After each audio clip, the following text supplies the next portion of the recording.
Imagine surviving the deadliest war in American history, enduring starvation, disease, and prison for years, only to die just days after being set free. This isn't fiction. It's the forgotten disaster that killed more people than the Titanic. Home never came. In the spring of 1865, the Civil War was finally coming to an end. At Andersonville and Cahaba, two of the war's most brutal prison camps, thousands of Union soldiers had survived years of starvation and disease.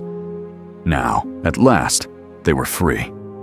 Paroled and skeletal, they walked out through camp gates that had once seemed impossible to pass. For men like the ones you're about to meet, freedom felt almost unreal. They marched toward the Mississippi River, toward Vicksburg, where steamboats waited to carry them home. Thousands crowded onto the docks, desperate for passage north.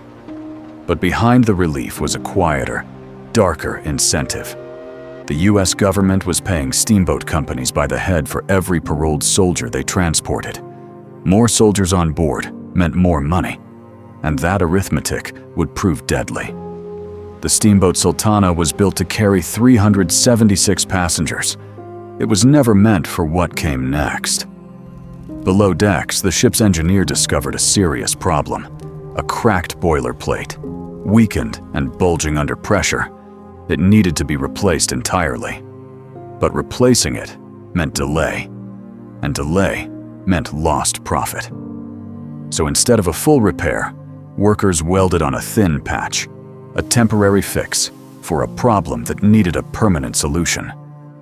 Meanwhile, on the dock above, soldiers kept arriving. Hundreds became 1,000.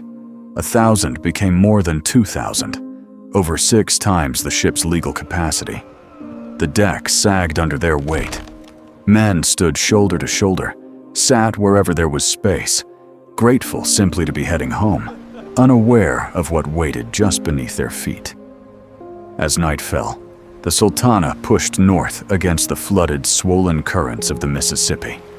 The spring flood season had swelled the river far beyond its banks, straining the overloaded engines even further.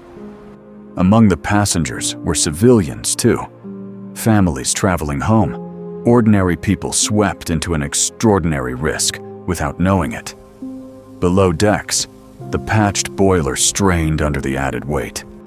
Pressure gauges crept higher than they should have.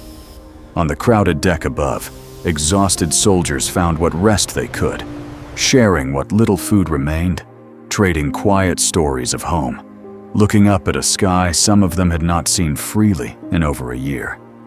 It was well past midnight. Most of the ship was asleep. No one on board knew that the patched boiler was already failing. At around 2 in the morning, on April 27, 1865, the boiler exploded. The blast tore through the center of the ship, hurling wreckage and fire into the night sky. Flames spread rapidly across the crowded decks, and hundreds of people, most too weak, too crowded, or too far from safety, were thrown into the cold, flooded river. Many of the soldiers aboard, weakened by years of imprisonment, could not swim. Families were separated in the chaos and the dark. Within minutes, the Mississippi River was scattered with survivors clinging to wreckage, calling out for each other in the darkness, while the burning ship lit the water behind them. It remains one of the deadliest maritime disasters in American history. Deadlier in terms of lives lost than the sinking of the Titanic decades later.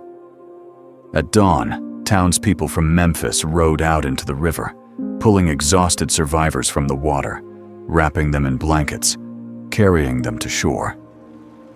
Estimates vary, but historians believe between 1,200 and 1,800 people lost their lives that night.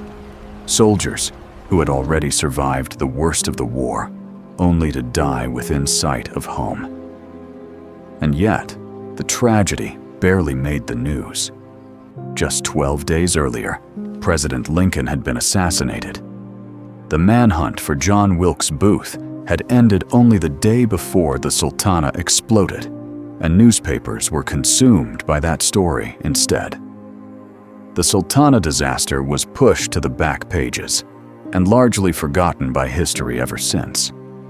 Today, a modest memorial stands along the Mississippi, a quiet marker for one of America's largest tragedies, one that almost no one remembers.